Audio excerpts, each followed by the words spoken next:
Boa noite. Hoje estamos fazendo um trabalho muito interessante e será em alusão ao 15º aniversário da Unipsic, uma cooperativa de psicólogas, e o Espaço Mulher, representado na minha pessoa também, já com 15 anos de atuação, vem somar então no lançamento de um ciclo de conferências. Neste momento, nós temos uma parceria também com o SATED, que é o Sindicato dos Artistas e Técnicos de Espetáculos. E ao meu lado aqui também está o professor Mário Pisserin, representando a Unisa. A TV SATED, o nosso boa noite. É um prazer muito grande estar aqui representando a Unisa. Boa noite a todos.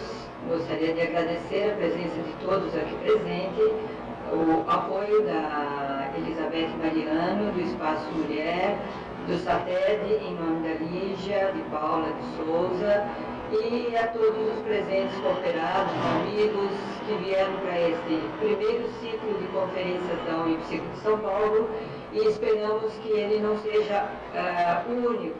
Nós teremos outros ciclos de palestras e estaremos falando bastante sobre psicologia, sobre a importância que a psicologia tem na sociedade moderna, em seus diversos aspectos da sociedade. A doutora Mercedes é uma escritora, tem livros muito importantes, é membro de várias entidades e traz uma mensagem muito interessante para nós, valorizando o profissional da área de psicologia. Eu vou falar um pouquinho sobre, assim, o momento que nós estamos vivendo aqui e agora. É um momento feliz, um momento de comemorarmos, principalmente os 15 anos da existência da primeira cooperativa de trabalho em psicologia, Unipsic de São Paulo, fundada em 13 de novembro de 1987. E como pioneiros, né, na área de psicologia aqui em São Paulo, estamos perto, né, de estarmos já formando a nossa federação, porque além da Unipsic de São Paulo temos também 23 singulares já atuando em todo o Brasil. E queria agradecer, acima de tudo, a todos os colaboradores, a todos os que até esse momento continuam lutando bravamente para que a Unipsic ainda tenha o seu nome, né, representado no universo da saúde mental da pessoa, da sociedade. Quando falamos em sociedade, a gente sempre fica pensando, que sociedade é esta? Que sociedade moderna é esta que nós vivemos hoje? Crianças que estão praticamente robotizadas, adultos que já estão, de alguma forma, não sabendo lidar com esse tipo de robotização, casais que já não sabem que tipo de parceria que devem formar, ou que tipo de parceria devem não formar, né? Então, isso tudo, frente a um papel científico, que é o da área de psicologia, nós temos como profissionais, né, da saúde mental uma preocupação muito grande em termos da psicologia aplicada, né, das heranças culturais, de toda a parte que envolve não só a educação da criança desde que ela nasce, até o desenvolvimento todo dela, numa fase mais de maturidade, numa fase mais de adulta, onde ela possa realmente ter a sua identidade privilegiada com os valores e os potenciais característicos daquela pessoa. E hoje a gente vê na sociedade, às vezes com tristeza, né, a decorrência ou as consequências de toda essa evolução. Então, o preço que a gente paga pela evolução de algumas coisas melhoraram muito, mas muitas coisas no relacionamento mudaram, né? O sentimento, por exemplo, hoje, o sentimento é a última palavra que vai ser falada em relação ao semelhante. O colo, né? Aquela gostosura do colo da mãe que se perde ao longo do tempo e que jamais podemos resgatá-lo, porque o colo, ele é indefinível, ele é imitável, né? Então o colo é único, mas existem muitos e muitos e muitos colos soltos pelo mundo né? Onde a sociedade está aí carente, precisando de colo, não importa de qual e de que maneira vai ser dado esse colo, mas nós precisamos também pensar, como profissionais da área de saúde, da psicologia, como manter esse equilíbrio entre o social, o emocional e o espiritual. Não adianta alimentarmos um dado só da área do ser humano, mas se nós não nos preocuparmos em formar uma sociedade saudável, uma sociedade feliz. Recebi a tarefa de falar sobre o tema liderança na qualidade e equilíbrio dos negócios. É um tema bastante interessante, porém é importante que nós entendamos que qualquer coisa ligada à área financeira, qualquer coisa ligada na qualidade, nós precisamos distinguir, destacar as sociedades civis e as sociedades mercantis. E precisamos também lembrar do profissional liberal. Por quê? Porque a parte financeira, ela começa, inclusive, na própria pessoa física, quando nós temos a nossa própria casa, a nossa própria contabilidade do lar. Essa é a primeira contabilidade que nós devemos fazer da melhor forma possível. Depois, numa fase seguinte, o profissional liberal também tem uma coisa que nós damos uma importância muito grande, que o foco principal chama-se cliente. Quem não consegue, em primeira instância, agradar ao cliente, preparar tudo que faz voltado para o cliente, não consegue desenvolver nenhum tipo de negócio, nenhum tipo de profissionalismo. Há a necessidade, então, de que a gente destaque o nosso ramo de negócio. Então, por exemplo, nós podemos ter o ramo industrial, o ramo comercial, nós temos as sociedades com fins lucrativos, sem fins lucrativos. Cada coisa, cada empresa, cada negócio exige tratamento especial. Então, cada um determina como que nós devemos proceder. Então, o que acontece? O cliente sempre tem que ser o foco.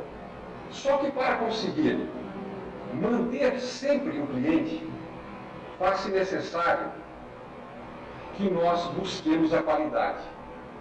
Como é que, por exemplo, o profissional liberal consegue qualidade? Ele consegue qualidade se autoaprimorando, dando uma atenção especial para o seu cliente. Numa universidade, onde eu sou professor, onde é que é o produto de uma universidade? É o aluno. Porque o aluno, quando sai de uma universidade, ele vai falar bem ou vai falar mal? Porque ele recebeu dentro da universidade um produto que foi a instrução, que foi o conhecimento. Prosseguiremos agora com um debate.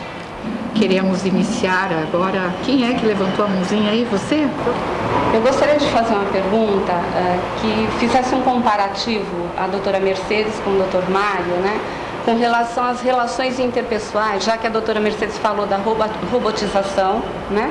E o doutor Mário falou também da tecnologia de negociações, né? Um comparativo aí, o que está refletindo isso nas relações interpessoais dos seres humanos? É uma pergunta super interessante essa que a colega levantou, porque quando a gente fala em psicologia de robotização, a gente entende o quê? As pessoas estão cada vez mais virando, sem se darem conta, de um processo repetitivo de uma ação que não complementa isso numa prática. Veja bem, quando se trata do aspecto da psicologia, é realmente inerente a todo ser humano. Agora, quando trata-se de dinheiro, trata de poder aquisitivo, trata-se de moeda, realmente é o grande causador dos grandes problemas que os psicólogos têm nos seus consultórios para poder resolver, porque realmente o problema é o seguinte: na minha palestra eu falei de uma situação profissional, empresarial, Agora, quando se trata do dinheiro, ele já pega uma situação social como um todo, do povo como um todo. E nós sabemos que no nosso país, aí já entra num problema de conflito social e uma série de coisas. E o dinheiro, realmente, ele nos dá uma condição em que a vida nos trata conforme o dinheiro que temos e não é conforme a cultura nem a instrução que nós temos. Como a pessoa física, como os empresários, por exemplo, podem se dirigir a essa entidade Unipsico e se beneficiar, portanto, do tratamento, do trabalho que essa entidade presta?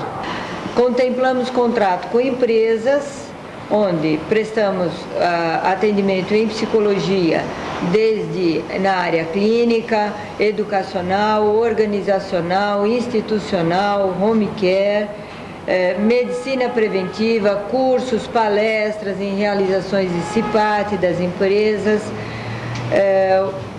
Por que isso, né? Porque nós temos hoje um corpo de profissionais que são especializados, doutores também em várias modalidades de atendimento, e é muito fácil o trabalho. Então nós temos hoje o nosso trabalho extremamente também como é que se diz, facilitado pela tecnologia. Como é que fica a intuição do ser humano, né? Parece que ele não está mais acreditando na própria intuição, na própria criatividade, na própria espontaneidade e o papel e da tecnologia também. Do ponto de vista da pergunta abordada, nós temos que imaginar o seguinte: o ser humano, ele vem desde os tempos mais remotos. Se nós pegarmos no nosso próprio Brasil, quando ele foi descoberto, as nossas tribos de índios viviam aqui dentro de um processo de socialização magnífico, em que todos trabalhavam por todos e todos viviam, apesar de um sistema hierárquico, dentro de um processo de harmonia muito grande. Então as necessidades eram básicas daquela época. É óbvio que o dinheiro ajuda em algumas situações, mas do ponto de vista da criatividade, como você coloca, eu acho que é o maior tesouro que qualquer pessoa pode carregar. Não pesa na mala, na viagem, não paga passagem, não tem lugar nenhum, certo? É algo inerente nosso. E eu vejo assim, eu venho de uma família muito pobre. Nós não tínhamos dinheiro para todos esses brinquedos, né, eletrônicos que hoje as crianças têm acesso. E eu não acho que eu tive uma infância vazia, porque meu pai e minha mãe sabiam brincar conosco, estimular a nossa criatividade, né, transformar determinadas coisas em brinquedos. Então, hoje deve já estar existindo, me parece, uma ciência chamada o brinquedista, que é uma pessoa que ensina os outros a brincar, né? Então, nós temos na própria psicologia, eu creio que a doutora irá abordar, na parte de ludoterapia e outras coisas que envolvem, né, o aspecto da criatividade. Então, não é só o dinheiro que vai ajudar, não é só a tecnologia. Eu acho que quando nós, ricos ou pobres, entende, de que raça for, se nós soubermos desde o início brincar com a criança, fantasiar, usar, sabe, as coisas como se brincasse com ela. Se ela dissesse assim, bom, agora eu sou o Batman, tá bem, você é o Batman, eu sou o Homem-Aranha, sabe? Trabalhar na linha da criança, da criatividade dela, né? Agora você não sei quem, tá bom, eu sou não sei quem, para ver o que nós vamos ter, nós vamos carregar o que vai fazer parte desse mundo. Então, no momento que a gente já começa a estar trabalhando com isso, eu creio que é uma estimulação muito interessante, né? Agora, do ponto de vista da intuição, como você coloca, muitas pessoas usam isso até pelo fato religioso, né? Mas observando esse lado da intuição, ela é natural. Quantas pessoas que ouviram a sua intuição, não é, foram salvas? Às vezes havia um acidente, a pessoa, né, recebeu aquela intuição, não foi, quer dizer, e acabou preservando a sua vida.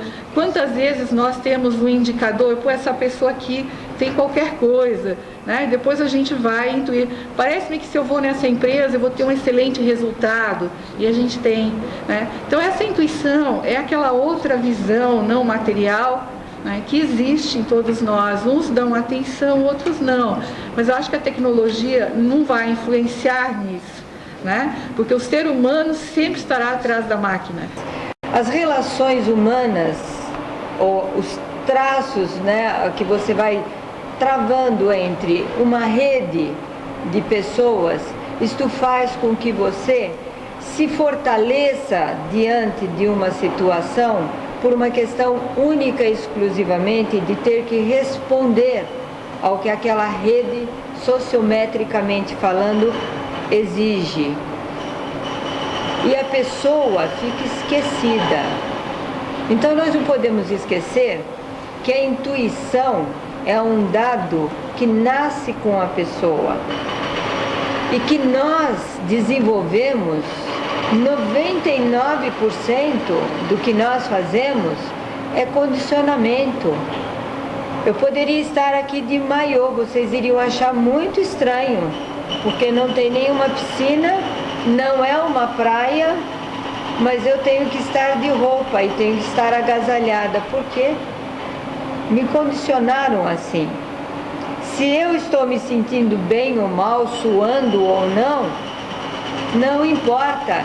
Eu tenho que seguir sociometricamente os valores que uma sociedade determinou e que foi sendo repassado de pessoa por pessoa, acrescentando sempre um valor, uma cor, um traço, um risco, enfim, uma dinâmica diferente para que você se reenquadre diariamente dentro de uma rede nova que envolve o desenvolvimento do país, que envolve o relacionamento com o seu próximo, que envolve a tecnologia, que envolve o dinheiro, que envolve a economia de um país, de um povo, onde nós somos simplesmente uma pequena semente.